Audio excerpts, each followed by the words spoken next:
US లో doctor గా స్థిరపడాలని అనుకుంటున్నారా? అయితే అతి తక్కువ ఖర్చుతో ఎగ్ ప్లస్ తో సాకారం చేసుకోండి.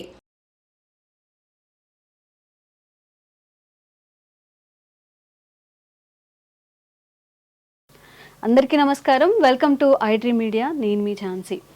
ఈరోజు మనతో ఉన్నారు గాడేపల్లి వీరభద్ర శాస్త్రి గారు. సో గురుగారిని అడిగి కుంభరాశి వాళ్ళకి ఈ సంవత్సరం ఎలా ఉండబోతోంది, ఏ నక్షత్రాల వాళ్ళు కుంభరాశిలోకి వస్తారు, ఈ విషయాన్ని తెలుసుకుందాము. నమస్కారం అండి. నమస్కారం. కుంభరాశి వాళ్ళు అంటే కొంతమందికి నక్షత్రాలని బట్టి కూడా రాశులు ఉంటాయి, లేకపోతే మన పేర్లని బట్టి ఉంటాయని కూడా అవగాహన ఉండదు. కుంభరాశి వాళ్ళు అసలు ఏ నక్షత్రాలు ఉంటే కుంభరాశి అవుతుంది వాళ్ళకి? తప్పకుండానమ్మా. కుంభరాశిలో పుట్టినటువంటి వాళ్ళు ధనిష్ట నక్షత్రం 3వ పాదం 4వ పాదం, శతభిష నక్షత్రంలో జన్మించినటువంటి 4 పాదాల వారు, అలాగే పూర్వభాద్ర నక్షత్రంలో జన్మించినటువంటి 1, 2, 3 పాదాల వారు కుంభరాశిలోకి వస్తారండి. వీరందరూ కూడా కుంభరాశిలో జన్మించినటువంటి వారు అయి ఉంటారు. కుంభరాశి అనేసరికి శని భగవానుడికి స్వక్షేత్రం. సాధారణంగా ఏలినాటి శని యొక్క ఇబ్బంది ఏది కూడా ఈ యొక్క కుంభరాశిని అసలు టచ్ అయ్యిందండి ఎప్పుడు కూడా జీవితాంతం కూడా. అయితే సాధారణంగా ఏంటంటే ఒక వ్యక్తి మనకు చాలా మంచి చేస్తాడు, మనం అంటే చాలా అభిమానం, మన యొక్క తల్లిదండ్రుల దగ్గర నుంచి కూడా వ్యక్తికి మనం అంటే చాలా అభిమానం, మన తల్లిదండ్రులు అంటే కూడా చాలా అభిమానం ఉంది ఆయనకి. కానీ ఈయన వస్తూ వస్తూ ఎక్కడో ఏదో బురదలో కాలు వేసి లోపలికి వచ్చేసారు. ఆయన మనకి మేలు చేసే ఆయనే, కానీ బురదలో కాలు వేసి రావడం వల్ల కొంచెం ఆటోమేటిక్గా స్మెల్ వస్తుంది.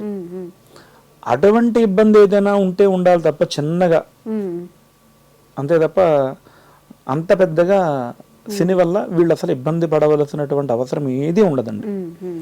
కుంభరాశి కుంభలగ్నం రెండూ కూడానండి మనకు ఉండేటువంటి 12 రాశులలోకి కూడా వీళ్ళు తర్వాతి జన్మ ఖచ్చితంగా మోక్షాన్నే చెందుతారనేటువంటిది దీంట్లో ఉండేటువంటి అంశం.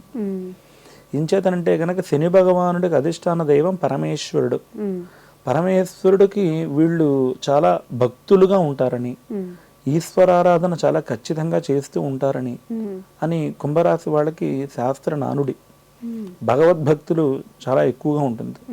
పైగా వీళ్ళు ఒక టైం అంటే సమయం అంటే సమయమే. కుంభలగ్నంలో జన్మించినటువంటి వారు నేను 10ంటికి మీ దగ్గర ఉంటాను అంటే కనుక 9:59 బయట ఉంటారు వాళ్ళు రెడీగా.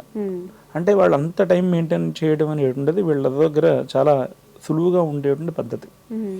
అలాగే కుంభరాశి వాళ్ళు యొక్క శాస్త్రవేత్తలుగా చాలా ప్రసిద్ధి చెందుతూ ఉంటారు. కుంభరాశి వాళ్ళు కుంభలగ్న జాతకులు కూడా విదేశాలు వెళ్ళడానికి సంబంధించిన అవకాశాలు కూడా చాలా పుష్కలంగా వస్తూ ఉంటాయి వీళ్ళకి. యొక్క శాస్త్రవేత్తలు, నాసా శాస్త్రవేత్తలు ఎలా చూసుకున్న అదృష్టమే అంతా కుంభరాశికి. బాగుంటుంది. అయితే మామూలుగా ఒక్క శని భగవానుడు మాత్రం పుష్కలంగా యోగిస్తాడు, మిగతా గ్రహాలను కూడా ఖచ్చితంగా చూసుకోవాల్సినటువంటి అవసరం ఉంది. కుంభలగ్నం కుంభరాశి అంటే కనుక శని భగవానుడికి చాలా విపరీతమైనటువంటి శక్తియుక్తులన్నీ దాంట్లో ఉంటాయి. ఏలినాటి శని వచ్చి అందరూ ఇబ్బంది పడిన కుంభరాశి వాళ్ళు అసలు పెద్దగా ఇబ్బంది పడాల్సినటువంటి అవసరం ఉండదండి. అంటే స్వక్షేత్రం కాబట్టి వాళ్ళని అసలు పెద్దగా ఇబ్బంది పెట్టే అవకాశం ఉండదు. అయితే కుంభరాశి జాతకులకి ఎప్పుడు కూడా శివారాధన అనేటువంటిది వీళ్ళు ఎక్కువగా చేస్తూ ఉంటారు. చేయవలసింది కూడా శివారాధనే అనుక్షణం కూడా. అలా చేయడం వల్ల కుంభరాశి వాళ్ళకి కుంభలగ్న జాతకులకి బాగా కలిసి వస్తుంది. అందులోనే మీకు ఇందాక నేను మకర రాశి గురించి చెప్తూ శృణ్వన్ అని చెప్పనేసి శ్రవణ నక్షత్రం కోసం చెప్తూ విష్ణుమూర్తి వారి యొక్క నక్షత్రం ఉండదు అని చెప్పనేసి అనుకోవడం జరిగింది. ఈ కుంభరాశిలో పూర్వభాద్ర నక్షత్రం ఉందండి. ఇది సాక్షాత్తు ఆంజనేయ స్వామి వారు జన్మించినటువంటి నక్షత్రం అనమాట.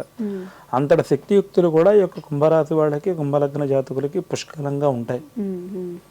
అయితే కుంభరాశి వారికి ఇప్పుడు లగ్నంలోనే రాహువు అనుకునేటువంటి గ్రహం సంచరిస్తూ, సప్తమంలో కేతువు అనుకునేటువంటి గ్రహం సంచరిస్తూ, మీనరాశిలో అంటే 2వ స్థానంలో శని భగవానుడు సంచరిస్తున్నాడు.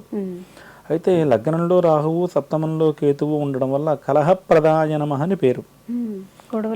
విపరీతంగా అందరితోనూ ఏదో రకమైనటువంటి గొడవలు రావడానికి ఆస్కారం ఉంది. అంతేకాకుండా భార్యాభర్తల యొక్క దాంపత్య జీవితంలో కూడా కొన్ని ఇబ్బందులు తలెత్తడానికి ఆస్కారం ఉంది. ఎందుచేతంటే లగ్న రాహువు సప్తమ కేతువు కాబట్టి కళత్ర స్థానం అంటారు. కళత్ర స్థానం అంటే వివాహ వైవాహిక జీవితము అని చెప్పిన పేరు అనమాట అండి. ఆ వైవాహిక జీవితంలో రాహుకేతువులు సంచరించడం వల్ల కొంచెం వీరిద్దరి మధ్య ఇబ్బందులు, గొడవలు, కలహాలు అలా రావడానికి ఆస్కారం ఉంది.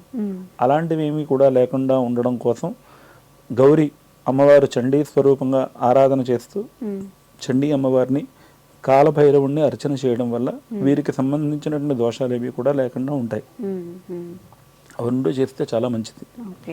అవి అలా కొంచెం ధనంతో పరమైనటువంటివి కదండి, అంతంత ధనాలు ఖర్చు పెట్టి మేము చేయలేము అనుకున్నటువంటి వారు కనీసం వీలైతే కనుక ప్రతిరోజు దుర్గా అమ్మవారి యొక్క నామస్మరణ చేయడం, దుర్గా అమ్మవారి గుడికి వెళ్ళి దుర్గా అమ్మవారి యొక్క దర్శనం చేసుకోవడం, ఇలా చేయడం వల్ల వారికి సంబంధించిన ఇబ్బందులు ఏం లేకుండా ఉంటాయండి.